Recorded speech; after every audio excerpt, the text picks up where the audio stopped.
जय श्री भैरवनाथ बाबा जी महाराज। शुभ प्रभात, प्रणाम, नमस्कार दोस्तों। आशा करता हूँ कि आप सभी स्वस्थ होंगे, मस्त होंगे और अपने दैनिक कार्यक्रमों में व्यस्त होंगे। तो आज के ब्लॉग की शुरुआत हो रही है हमारे प्रसिद्ध भैरव मंदिर से। और मौसम भी और दिनों की तरह आज भी बस वैसे ही हो रखा है, देख सकते हैं आप।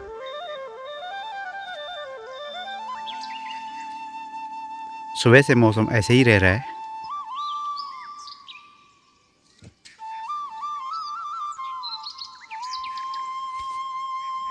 उसके बाद जैसे ही थोड़ा सा दिन हो रहा है, धूप आ रही है, फिर शाम को 3 बजे के बाद वही शुरू, फिर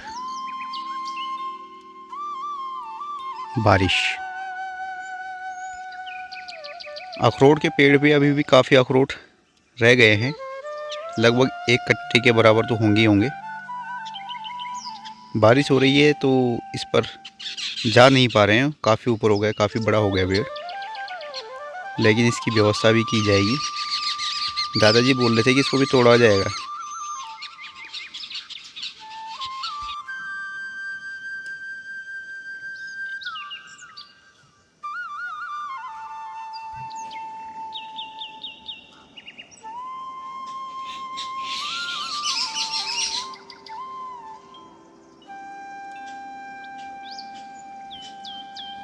दीवा पर्वत आज भी ओझल हो रखा है, देखिए आप। सामने हमारी ग्राम सभा का दूसरा गांव चौंडला।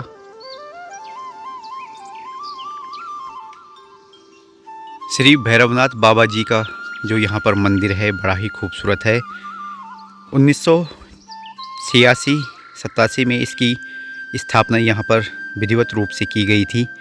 पहले यहाँ पर एक छोटी सी पटालों वाली कूड़ी हुआ करती थी, उसके बाद ये मंदिर बनाया गया और इस पर जो टाइल्स वगैरह लगा के सौंदर्यीकरण किया गया, यह 2020 में करवाया गया।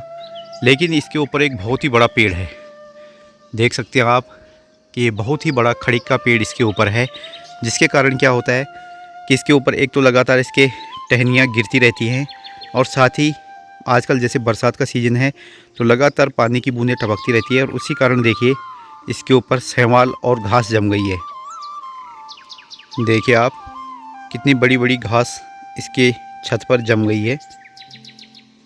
तो आज मौसम अगर थोड़ा सा सही रहेगा तो इसको साफ़ किया जाएगा। देखिए इसके ऊपर कितनी बड़ी बड़ी ये घास जम चुकी है, तो इसको अभी साफ़ करेंगे।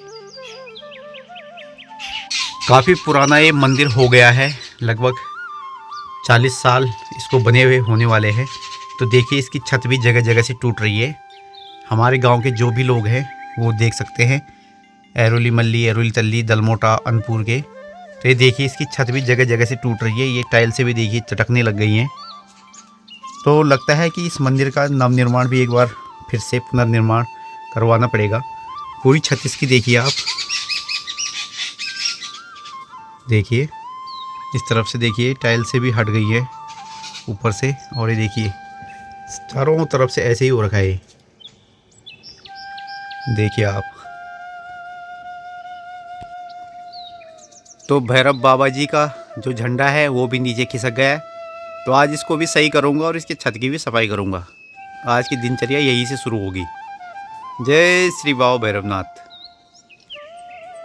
तो दोस्तों अभी मैं आ गया हूँ मंदिर की छत पे और यहाँ पर देख सकते हैं आप कि छत की हालत देखिए आप। ये देखिए इस प्रकार से यहाँ पर छत पे चारों तरफ देखिए क्या बुरे हाल हो रखे हैं इसके, देखिए। तो इसको करूँगा साफ। और ये है जंदरू और ये है लवाड़ा। तो जंदरू भैरव बाबा जी का होता है और लवाड़ा इसलिए रखा हुआ है क्योंकि हमारे ये भैरव बाबा जी लोडेबीर भैरव हैं। 64 भैरव प्रकार होते हैं तो उनमें से एक लोडेबीर भैरव है, तो ये इसीलिए यहाँ पे लवाड़ा भी रखा गया है। लवाड़ा माने कि नदी का पत्थर होता है। और ये जंदरा है गोल, ये देखिए आप, इसमें छेद भी है ये।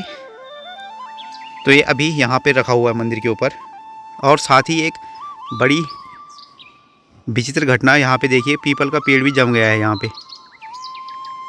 देखिए इस पेड़ के बीच में, खड़ी का जो पेड़ है इसके बीच से पीपल का पेड़ भी यहाँ जम गया है। तो दोस्तों इस तरफ से मैंने इसको साफ़ करना शुरू कर दिया है। देखिए कन्नी ला रखा हूँ और कन्नी से मैं इसको साफ़ कर रहा हूँ। ये देखिए कन्नी है और इस प्रकार से इसको साफ़ करना पड़ रहा है। देखिए बहुत ही मोटी परत जमी हुई है, आप देख सकते हैं कितना हो रखा है। देखिए पूरा इतना ढेर लग गया है अभी इस तरफ, और अभी 3 तरफ बाकी है। ये देखिए, तो अभी कुछ देर में इसको साफ़ कर दूंगा, फिर दिखाता हूँ आपको। छत पर इसको जमे हुए इतने दिन हो गए काई को कि यहाँ पर देखिए टमाटर का पौधा भी उग गया है। देखिए आप, टमाटर का पौधा भी उग गया है। और खड़िक के तो इसमें कई पेड़ उग रखे हैं छोटे छोटे। घास इतनी बड़ी बड़ी हो गई थी लगातार बारिश के कारण, और ये देखिए इसकी जड़ें कैसी फैल लगी यहाँ पे।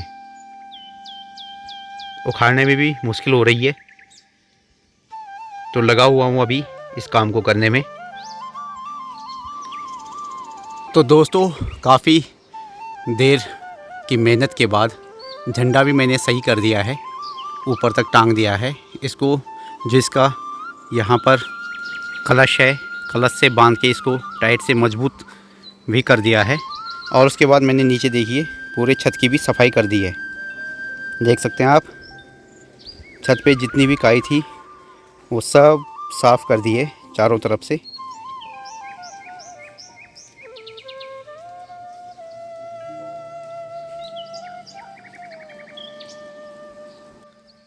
तो दोस्तों देखिए ऊपर से छत तो मैंने बिल्कुल साफ़ कर दिया है, देख सकते हैं आप। और अब नीचे रह गया है। नीचे देखिए इसमें पत्ते पुत्ते हो रखे हैं, तो अभी इस पत्तों को भी साफ़ करूँगा। और ऊपर से जो गर्दा निकाला था ये है वो, तो इस पोटली को अभी फेंक के आता हूँ गधेरे रोले की तरफ। तो काफ़ी देर की मेहनत के बाद आज देखिए मैंने भैरव बाबा जी का जो फर्श है उसको भी साफ़ कर दिया है, और जो आंगन है उसकी भी मैंने साफ़ सफाई कर दी है।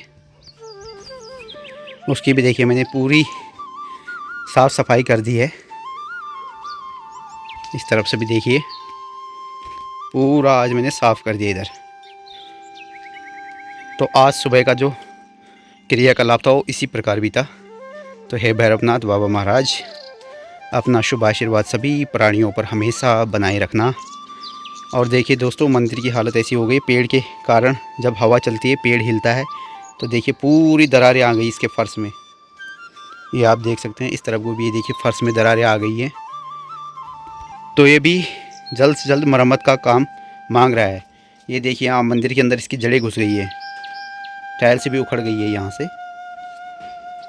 तो इस पर भी जल्द से जल्द सभी जितने भी हमारे ग्रामवासी लोग हैं उनसे यह निवेदन है कि इसको जो मरम्मत के लिए अपनी स्वेच्छा से दान देने की कृपा करें, ताकि हम इसको सही करवा सकें।